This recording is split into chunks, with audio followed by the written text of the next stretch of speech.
Well, welcome back to Life on Cars and to another Hidden Features video. This is episode 5 of the Hidden Features series, and today's video is all about the Jaguar XK X150 fuse box locations, or to use the official term from Jaguar, junction box locations. So come on, let's find out where they are and find out if there's anything useful that we need to know. Hope you enjoy the video.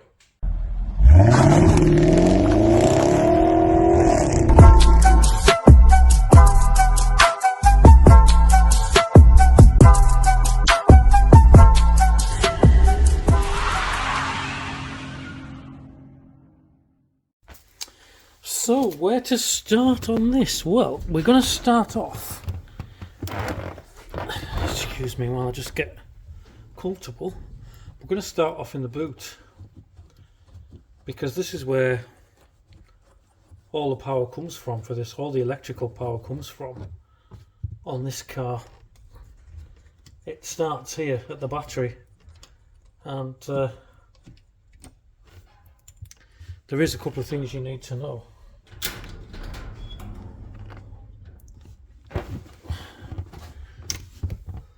So I'm going to whip this cover off.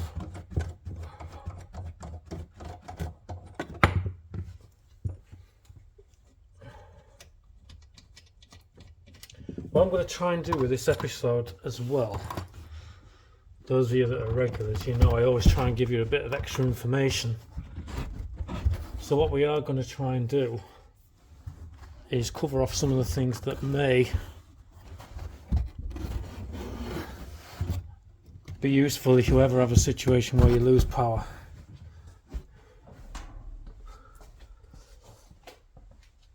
And that's probably why I'm starting at the back here. So the reason I'm starting at the back here is next to the battery here we have a block, a black plastic block here, and contained in there are what we call mega fuses, and these are large high amperage fuses which are basically put there in case there's a drastic short circuit.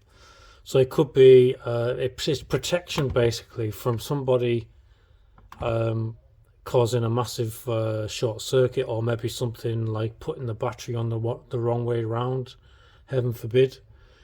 And what these are designed to do is to blow, rather than frying all the ECMs, the electronic control modules on the car. It's kind of like your first line of protection in case something goes drastically wrong, either at the battery end or somewhere else on the vehicle in one of the other junction boxes.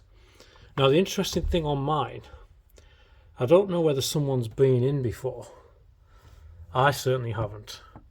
But what I have on mine is 3 tie straps.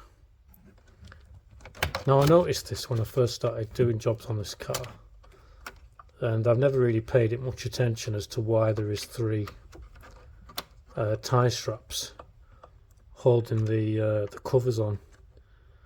Now I'd be interested to know on your car whether you have tie straps.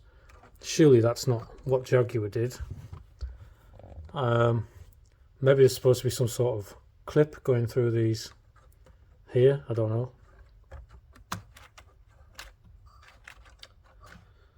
But I think what I'm going to do is I'm going to take those off and have a look inside, just out of interest.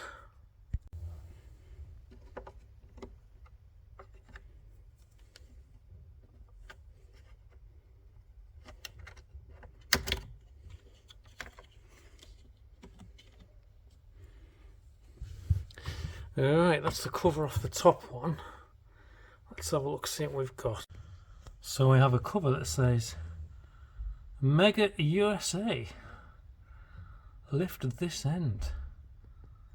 Well, must be a USA company that's made these fuses. So what do they look like? Hidden feature. So we have a Ford. Maybe that's why it says USA. The top one is a 175 amp Ford fuse. Now 175 amp tells me that that will be a fuse that goes to one of the junction boxes or protects one of the junction boxes. So I believe there's two of those here, back here. Alright, so the next one down is also 175 amps. And then the bottom one, I believe, will be direct to the starter motor, and I think it's a 400. Yeah, I'm just using a mirror there so you can see all three of them. So yeah, two 175s, and the bottom one there you can just make out is a 400 amp, which is basically for starting. The other two fuses will be providing power to the other junction boxes. Well, to two of the other junction boxes on the vehicle. So there you go. If you do have any major electrical issues where the whole vehicle has died, basically, then it could, depending on whether someone's jump started it incorrectly or caused a short circuit, it could be one of these fuses. Can I test my mega fuses, Paul? Yes, you can test them quite easily. Basically, you need a multimeter, or you could even use a basic test light. Put the multimeter on to 20 volts, ground the earth of the multimeter onto the earth of the battery. Basically touch the multimeter on one side of the mega fuse. As you can see there, I've got 12.83, which is battery voltage, and then I should have battery voltage across the other side as well. And it's as simple as that to test if these are okay. Next one down, 12 on one side, next one across, 12 again, and then the bottom one, the big 400 amp one, 12.8, and across again 12.8, and that's it. I've tested all those three mega fuses. So if you do, like I say, if you do have an electrical issue where you seem to have lost all power, then it may be worth checking those mega fuses. I mean, that would be the first test that any technician would do in a garage as well. If you've got a major electrical problem, they would start off by checking the battery. Has the battery got power? So they would put the positive of the multimeter on the positive side, negative on the negative side, take a reading, which you can see there is 12.83, and then have you got that at the mega fuses.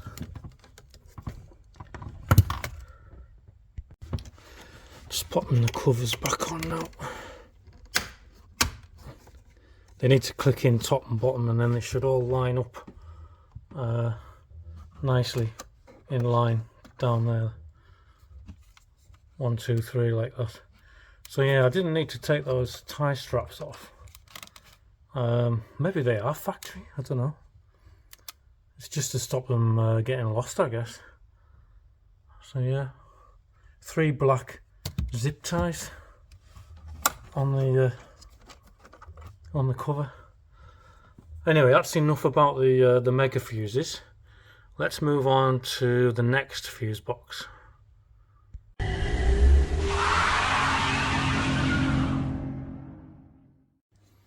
So the next one, moving back to front, we need to get into the car, but not only do we need to get into the car, we need to get into the back seat area. Excuse me. So I'm just moving the seat forward. And we need to climb in, so come on, come with me. So we're in the back of the Jag, and I tell you what, there ain't a lot of room in here. I've just plugged the seat belts into their buckles because I need to be under here, and you've got to like basically grasp this centre panel and give it a good tug. At the same time, lift it up and it comes off, revealing our next junction box. Oh, look, that clip's moved out of position. Just put that back where it's supposed to be. There we are.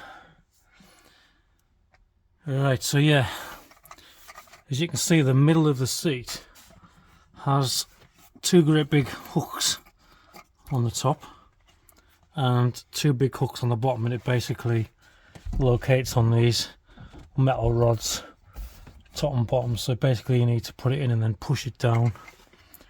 But yeah, so you just basically need to lift it up and pull out at the same time. Right. So this fuse box back here is known as the auxiliary fuse box, or if we're going to use the correct terms, auxiliary junction box. And there is a couple of interesting fuses in here that you may be interested in, so we're going to go in and have a look. Breaking new ground here. I've never been in here before, and I've got a resident spider somewhere because I have a cobweb. So I hope it's not a big one, it doesn't come suddenly jumping out. Anyway, there you can see one of those power supplies. Now that power supply there will be coming from one of our mega fuses that we've just been looking at. So one of them mega fuses will supply power to this junction box. Jaguar have given you a pair of fuse pliers there, look, if you ever need to pull a fuse out. Handy little pair of pliers up there.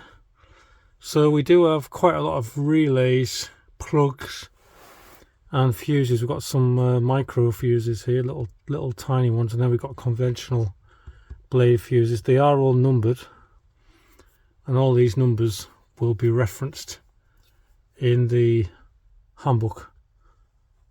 And so there's a couple I wanted to point out to you. We'll start off with the aerial. Now, a lot of people are talking online about they don't like the old school aerial. On these early XKs, the metal aerial comes up when you put the radio on, and some people don't like that. They say it looks like a remote control car. I actually quite like it. I have a big soft spot for the aerial, the old school aerial, and the reason why, because I remember my dad's Jaguar XJ6 Series 2 and Series 3 having an electric aerial that or mast that comes up when you turn the radio, and I always used to think it was quite cool. So I'm going to be leaving mine working exactly as it should do, because it reminds me of my dad. So I'm going to try not to get emotional while I'm talking about this. I tell you what, I do not want to spend much longer crouched in the back of here.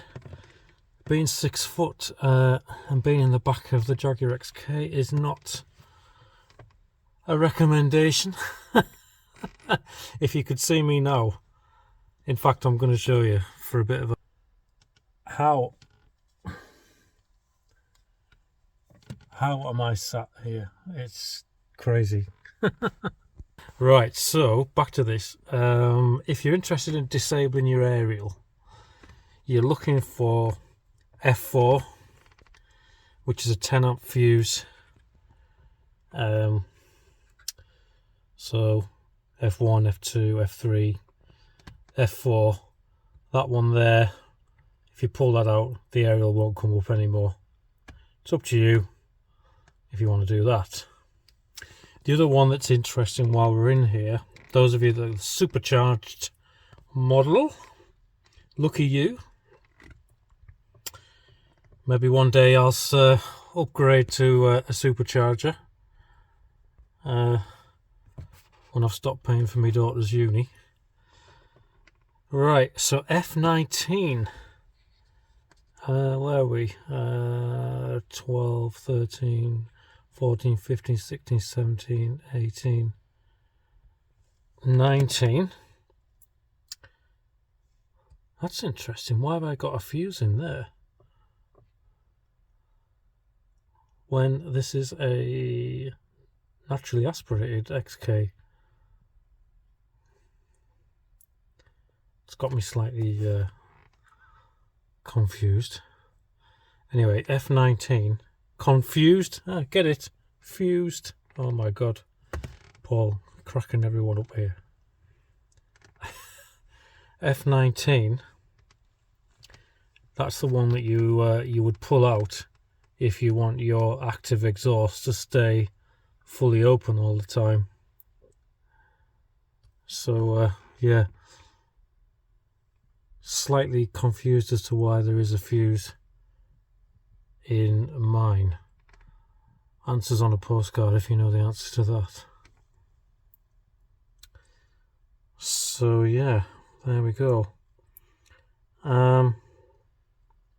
The other one I wanted to mention before I lose all the blood going to my legs being crouched in here is the 33, which is this one, this 30 amp fuse here. That one there is for the fuel pump module. So if you wanted to disable a car to stop it being stolen, or maybe if it's been stored for a long time and you want to crank the engine over a couple of times to get the oil moving around before it fires up, you could pull that one out and then it won't get any fuel pressure. So yeah, there we go. So nothing else really to note in the back here. So I'm going to attempt to clamber out now, see if I've got any feeling left in my legs. Alright, so moving on to fuse box number 3, we need to remove this cover on the near side, or the passenger side in the UK. So it involves removing these clips. Once you've got them out, this panel basically pops out, revealing what Jaguar called the power distribution box, but for you and me it's the underbonnet fuse box. And simply press that back and what you'll find is the box lid will come off, and that's telling you to look in your owner's manual. If you've got the owner's manual, it does tell you what every single fuse is on this car, which is handy. So yeah, there was one in here that I was going to tell you about, which is fuse 19, which is this one here, this 30 amp. This one controls the starter circuit. So again, if you wanted to disable your car, if you were parking it up somewhere and you were a bit concerned about theft or whatever, parking it up for a long period somewhere, or for whatever reason, you could actually pull that, take it with you. No one's pinching your car then, because it won't crank if you pull that one out. It will not crank over. Anything else of note? Well, while you've got this out, you can actually peer down there. One of my other videos, I did talk about changing the pollen filter, which is in here. So if you're interested in doing that yourself, it's dead easy. You might not look at that. Down there, I don't know if you can just see it. That's the ECM. That's the engine ECU down there. See if we can get the camera to focus. There we are. Yeah, that's the engine ECM.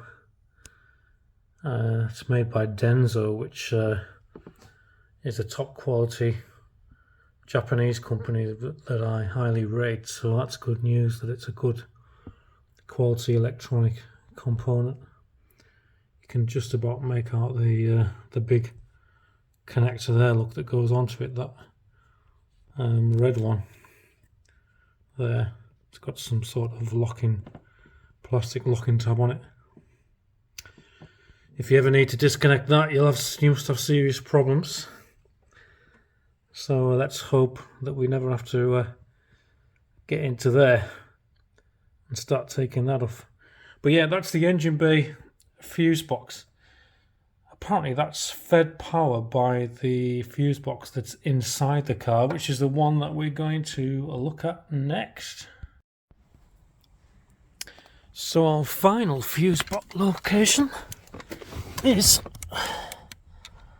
down in the passenger side near the bonnet release, and it's just under here. We have to pop it down with a little screwdriver, and there we are. There's the final fuse box location.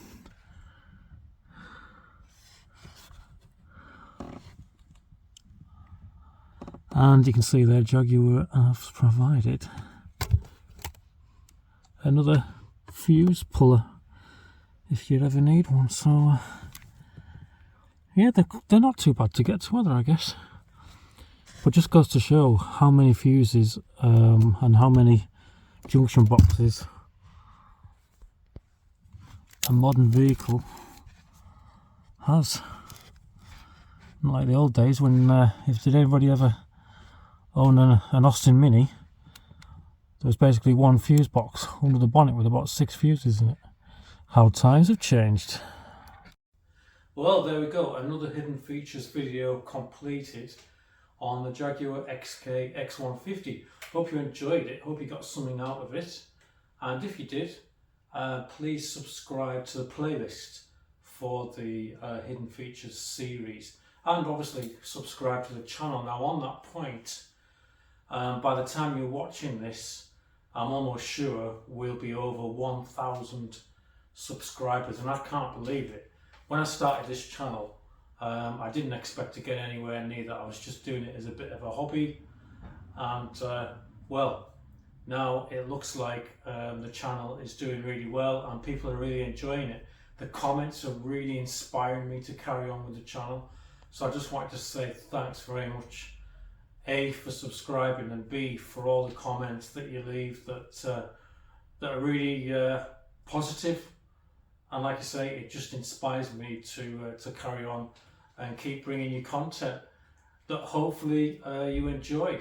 And obviously it's going to be more stuff about the Jag, but obviously all the other vehicles as well that we look at and work on and experience during the show.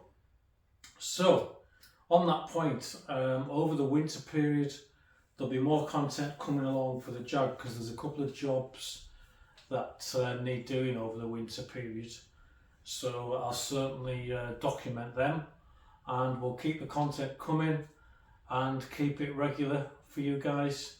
So if you do enjoy the channel, if it's your first time here, give me a subscribe, tell your friends about it as well if they're interested in cars, and we'll keep on building the channel and see where we go from here.